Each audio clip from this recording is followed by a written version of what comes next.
Hi everybody, welcome back to Tips for You. I hope you're all enjoying my helpful tips, my other videos, and if you're new to Tips for You, please check out my other videos by visiting my channel. Today I want to talk to you about making an herbal tea infusion. Infusions are wonderful because it's something that steeps for a very long time or soaks, and you get the maximum amount of vitamins and nutrients out of your herbs when you make an infusion. Now, I'm going to show you one of my favorite infusions to make, which is something that you can only make in the summertime freshly. It starts in about June, and it's called red clover. And if you're familiar with the little white clovers that you see on your lawn that everybody mows down, those are the same clovers that I'm referring to. There's another species called red clovers, and these are even healthier than the white clovers, but if you don't have red clovers near you, you can substitute white clovers as well. So what I usually do is I take my little Walmart bag or Stop and Shop, and I go and find where they usually bloom, which is along a roadside, in a meadow. You'll see them they need sun, so it's going to be a sunny place. And be careful where you look for them, because you don't want to pick them anywhere where anybody sprays pesticides, because you want your herbal tea to be healthy and natural, and you don't want chemicals in it. So meadows and roadside areas where nobody bothers are places that you'll find them, and you'll find them between early June and probably the beginning of September in most areas. And whenever you see that you don't see your little white clovers anymore, then you know you can't find red clovers. Now, I want to show you what they look like. Okay? This is what a red clover looks like. Notice the little clover leaves. Hopefully you can get close enough with the camera that you can see. It looks almost like the white clover leaves do that you see along the lawn, but then they're much bigger, and they've got a fluffy little top, like a thistly looking top. See? They look like this. And what we're going to do for our infusion, our herbal tea infusion, is we're going to just use the blossom. Okay, so what you're going to do is you're just going to pluck off the blossom like that. And I've already done a bunch of them. See? I have a whole bowl of them right here for our herbal tea infusion that we're going to make.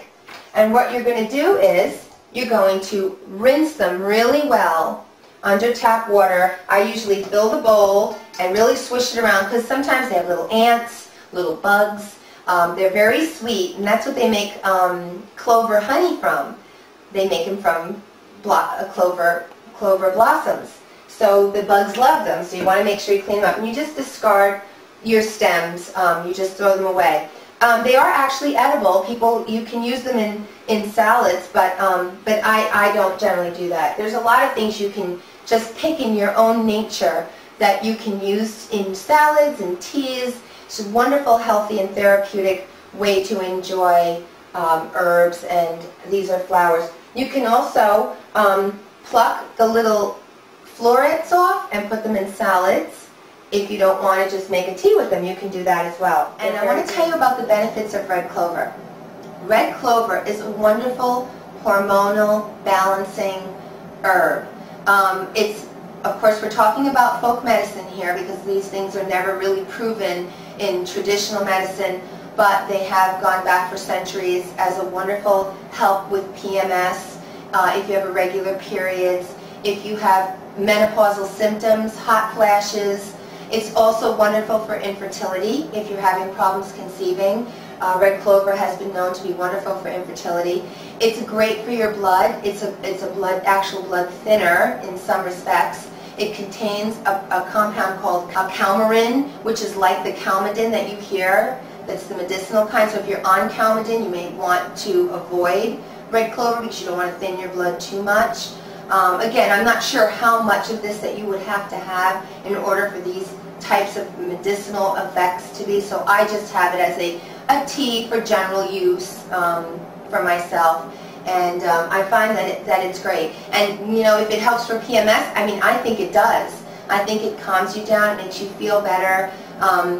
It also it contains a lot of estrogen-like compounds. So that's why if you're pregnant or nursing, or if you've had breast cancer, or you're in treatment for that, or prostate cancer for men, you might want to just, ask your doctor about it or look into it a little bit more, because they say that with estrogen-dependent cancers, you want to stay away from anything that can promote that, because this is an estrogen-like type herb.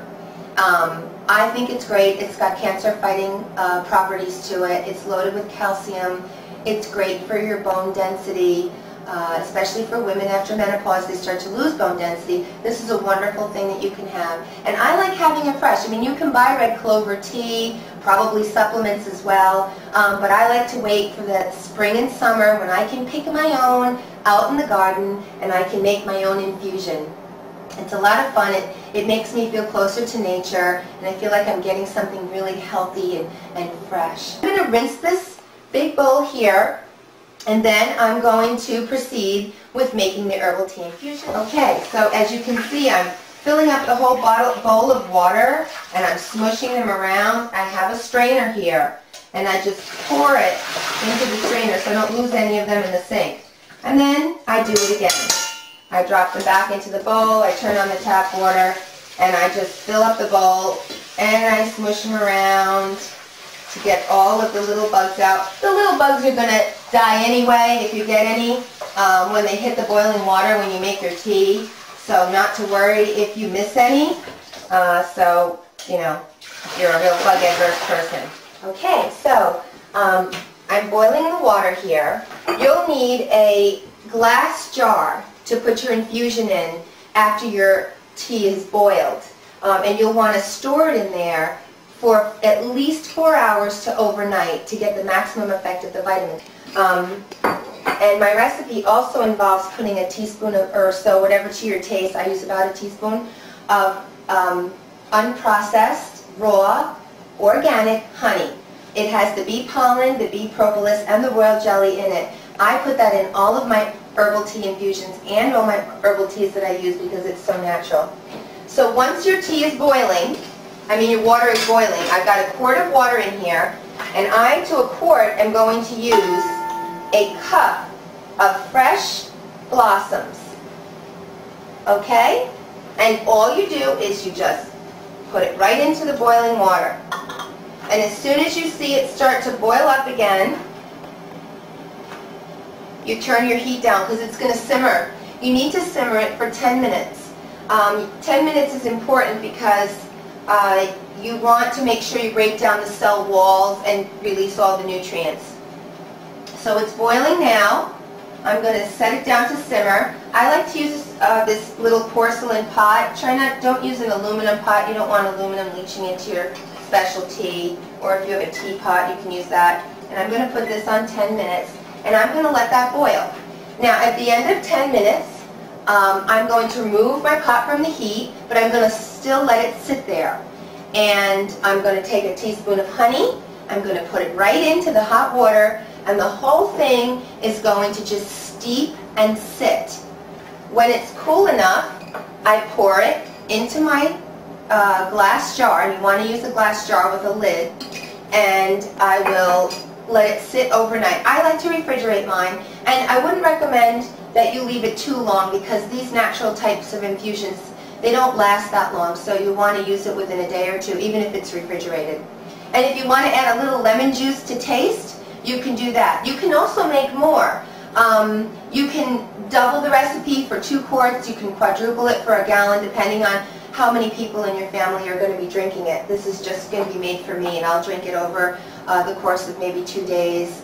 And I do have it frequently throughout the week. So I hope you enjoyed this video and you found it helpful, and that you will give infusions a try. Think of your own herbs. If you want more information on red clover, definitely Google it on websites, or there's plenty out there about red clover. And I think you'll find it very helpful if you have any of the conditions associated with menopause or premenopause that you might find it useful for. So I hope you'll subscribe because I have a lot more to come. Lots of helpful things, lots of tips, and I always welcome your comments Thanks so much for viewing, and I'll see you soon. Okay, bye-bye now.